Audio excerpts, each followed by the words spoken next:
السلام عليكم، ايه الاخبار؟ ان شاء الله تكونوا بالف خير يا رب. بصوا بقى.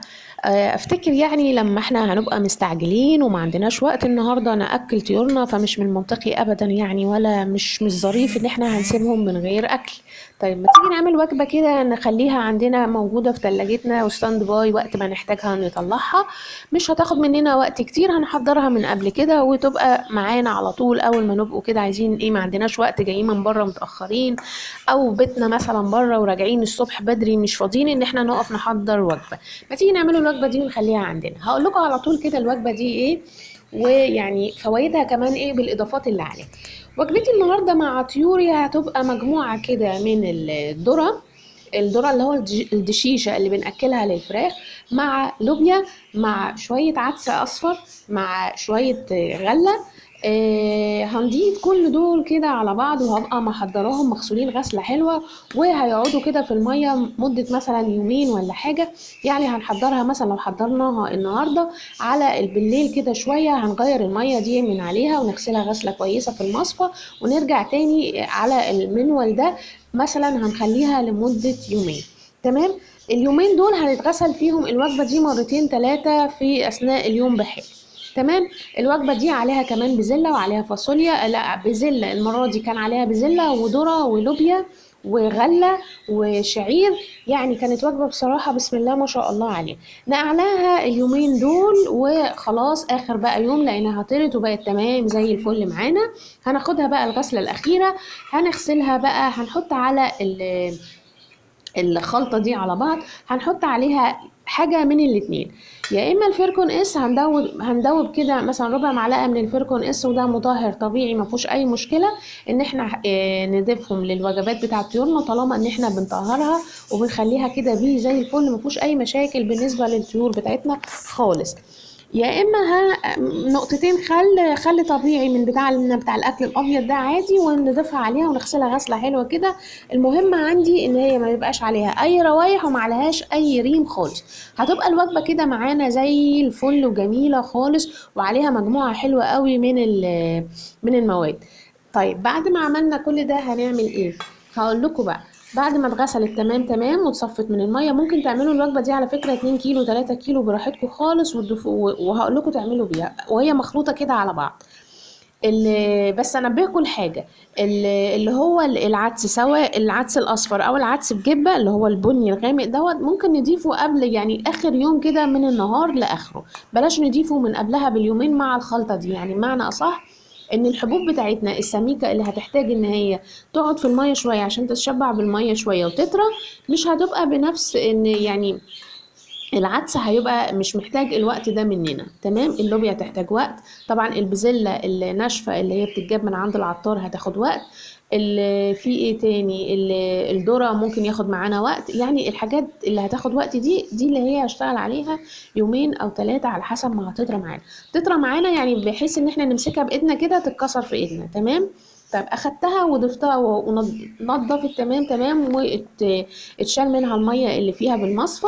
هحطها في اكياس وهحطها عندي في الفريزر. تمام. وقت بقى ما انا مزنوقه او مزنوقين راجعين متاخرين، ما عندناش اكل النهارده نقدمه لطيورنا، ما لحقناش نحضر حاجه، هطلع الكيس وهستنى عليه لما يهدى كده شويه. والسقعيه اللي فيه اوعوا تحطوا وجبات سواء ولا سخنه قوي ولا ساقعه بالنسبه للطيور، ولا الميه انا نفس الحكايه، ولا ساقعه ولا سخنه. تمام متفقين اهو. طيب هضيف عليها ايه بقى الوجبه دي بعد؟ بصوا ما فيهاش اي بلل، ما فيهاش اي حاجه. تعال بقى نشوف الاضافات اللي انا ضايفاه. ده حجر تمليح، ده طبعا بيتجاب من عند بتوع المستلزمات طيور الزينه او المستلزمات المواد الزراعيه.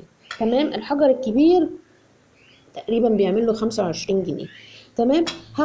اخد منه حته صغنونه كده وابتدي ابشرها. ادي المبشره العجيبه الصغنونه اللي على قد ايدي دي على الاقل ما بتجرحنيش، ما بتجرحش ايديا. الكبيره دي بتبوظ لي ايديا، واكله صباعين قبل كده. تمام. الصغنونه دي كانت عندي من زمان، باقيه يعني من مبشره قديمه كانت عندي، بستخدمها لطيوري في السيبيا، في الحجر التمليح، في الحاجات اللي زي كده. تمام. بشرت منها شويه اهو على الخليط بتاعي، وكمان هقلب تقليبه حلوه. واللي ضفته بقى في الاول هقول لكم ده عليه، وطبعا لكم حريه الاختيار فيه. ده حاجة اسمها باور. الباور ده عبارة عن مخلوط فيتامينات وأملاح معدنية حلو جدا بصراحة. يعني كان حد من أصدقائنا من أصحاب المزارع كده كانوا نصحوني بيه وقالوا لي جربيه كده بدل اللي هو الإمجرون. تمام. فجربته لقيته حلو يعني مش بطال، فقلت أعرضه برضه على حضراتكم. ده مخلوط من الفيتامينات ومن الأملاح المعدنية. هقول لكم على بعض كده بيتكون على ايه مع بعض. ومكتوب عليه مخلوط بالفيتامينات والأملاح المعدنية. في فيتامين ألف، في فيتامين 3 ه، في فيتامين ه، في فيتامين كاف 3، في فيتامين ج، في فيتامين 12، وفي حديد، وفي سيلينيوم خفيف يعني 100 مللي جرام يعني حاجة بسيطة، في كوبلت يعني في ديكستروز حلو جدا. يعني حلو قوي المواد اللي فيه. بصراحة ممكن تكون الخلطة دي كلها على بعض حلوة. يعني أنا استخدمتها دي تقريبا دي تاني مرة أنا بستخدمها. شايفاها ان هي حلوة بس لسه ما شفتش النتائج المباشرة ليها. بس برضو لو حد منكم بيستخدمها او استخدمها يكتب لي في التعليقات تحت ايه مردود استخدامه ليها. حاجات سلبية حاجات ايجابية اكتبوا لي يعني في التعليقات. بصوا بقى دواعي الاستعمال بتاعتها بنستخدمها لإيه؟ هو كاتب لتحسين المناعة ومنشط للنمو، معنى كده إن هي هترفع لي مناعة الطيور عندي، وكمان هتكبر لي الزغاليل. يعني مثلا ممكن تدي كده ايه هنقول قوة، وبتزود حجم الزغاليل شوية، بتغطي النقص اللي بيجي من الأملاح. يعني لو عندنا طيور في عندها شوية نقص من الأملاح، ابتدت تملح، لقينا مش متظبطة، ريشها مش حلو، كل المشاكل اللي ممكن تصيب الطيور من الأملاح مشاكل كتيرة جدا وكلنا عارفينها وكلها مكتوبة وموجود فيديوهات عندنا في القناة بخصوصها يعني. كمان بيقول مضاد للحالات الإصابات الفيروسية والبكتيرية. حلو كده. نجربه ونشوفوا إيه النتيجة. زي ما قلت لكم اللي جربه قبل كده يكتب لي في الكومنتات.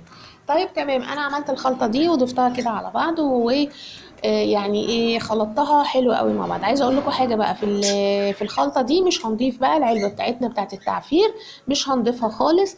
لان انا شايفه ان الوجبه دي حلوه كده يعني جميله وفيها حاجات معدنيه، يعني فيها املاح وفيها فيتامينات يعني حلوه قوي قوي. مش محتاجه ان انا اضيف عليها اي حاجه زياده. طيب هقدمها لطيوري قد ايه؟ بصوا بقى، يا اما في الحالات المستعجله اللي احنا بنقول عليها، حتى انا بفكر اسمي الفيديو ده وجبه الحالات المستعجله، مش عارفة والله هسميه ايه الفيديو ده. ولكن الوجبة دي للمواقف اللي زي دي. برضو طبعا عادي جدا ان احنا لو عايزين نستخدمها في الاوقات العادية خالص عادي طلعوها واستخدموها. بس انا بقول على دي الوجبة تبقى موجودة عندنا في التلاجة متحضرة جاهزة، هنطلعها هنستخدمها بدل ما اقف كل يوم او كل يومين ان انا احضر وجبة. والوقت في الشتاء ده بالذات الوقت بيبقى قصير قوي، يعني ما بنلحقش نعمل حاجات كتيرة. فدي تبقى تحت ايدنا وقت ما نحب نستخدمها هنطلعها هنسيبها تهدى شوية واقدمها لطيوري هتبقى جميلة زي الفل. طيب في حاجة بقى هتسألوني عليها. طيب الوجبة دي هقدمها قد ايه؟ زي ما انا قلت لكم كده وقت ما تحبوا تقدموها يعني مرتين بالكتير في الاسبوع. تمام اوكي جميله قوي قوي جنب الوجبات التانية سواء الغله لوحدها او باقي الوجبات. الخضروات عندنا وجبات كتيره قوي في القناه ممكن ننوع منها وناخد دي كده في يوم في الاسبوع. طيب هل هي هتنفع الوجبه دي للاهالي اللي معاها زغاليل؟ هنشوف دلوقتي اهو. بصوا انا دلوقتي هفتح اهو وهنشوف انا هعمل ايه. الوجبه دي اتحطت خلاص اهي للاهالي، وادي اهي بسم الله ما شاء الله. ادي زغاليل اهي، في لسه طالعه اهي مثلا بقالها 3 4 ايام، وفي اللي اكبر منها شويه ده مش تبعهم. ده انا لقيته مش الاهالي مش بتاكله كويس فضيفاه معاهم، والحمد لله النتايه دي حنينه فاكلت والحمد لله عدينا بالمشكله دي. وده دايما اقول لكم عليها، دايما تابعوا العشوش عشان نشوف الاهالي اللي بتاكل والاهالي اللي ما بتاكلش، والاهالي اللي معاها عدد زياده فمش قادره تصد، واهالي معاها عدد قليل من الزغاليل. فبعمل نسبه كده ايه تباديل وتوافيق زي ما بيقولوا. وببتدي احط إيه مثلا اللي معاه زغاليل اقل بزود لها زغاليل من هنا زغاليل من هنا. المهم يكون تقريبا كده في نفس العمر. انا جازفت لان ده كان عمره اكبر من عمر التانيين، بس انا عارفه ان النتايه دي كانت حنينه. وادي القص التاني اهو كمان الحمد لله رب العالمين. في بيض اهو الحمد لله فقس، وفي زغاليل اهي بسم الله ما شاء الله ربنا اكرمنا وطلعت. فما فيش اي مشكله ان انا اكل الاهالي وجبه زي كده، بالعكس انا كده بحاول ان انا بخلي الاهالي لما بتاكل الوجبات الحلوه دي واللي فيها حاجات كتيره مغذيه، بالتالي بتظبط الزغاليل اللي معاها وتطلع واخده على الاكل، وكمان صحتها كويسه. ما بيبقاش في عندنا مشكله في الاهالي ولا في الزغاليل. معنى الكلام ان الوجبه دي تصلح تماما عفوا للاهالي او الاسوس اللي معاها زغاليل. زي ما انتم شايفين البادج كده، دي باقي الخلطه اهي، هكمل بقى بيها انا على باقي طيوري. واحنا لسه اهو، يعني انا كنت جايه لهم النهارده الصبح، كنا بره فجينا الصبح، فكنا متاخره عليهم في الوجبه. فالحمد لله ان كانت عندي الوجبه دي في الثلاجه، وطلعتها على طول نص ساعه واكلت طيوري وظبطت الدنيا.